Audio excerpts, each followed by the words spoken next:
ये सैमसंग की पीसीबी है डबल डोर इन्वर्टर फ्रिज की, जिसका सिस्टम एकदम घटिया दिया हुआ है। टेस्टिंग मोड बटन नहीं दिया हुआ है।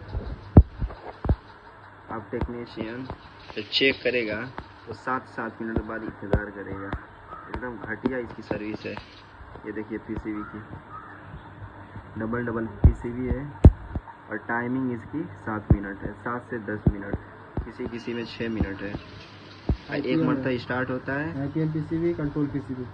हाँ, अब ये एक मरतबा स्टार्ट होता है, फिर उसके बाद बंद हो जाता है, फिर उसके बाद स्टार्ट होता है। अब टेक्नीशियन परेशान हो जाएगा बनाने में इसको।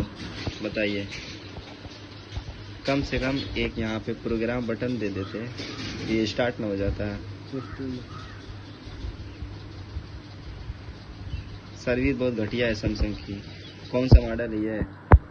कौन सा मॉडल है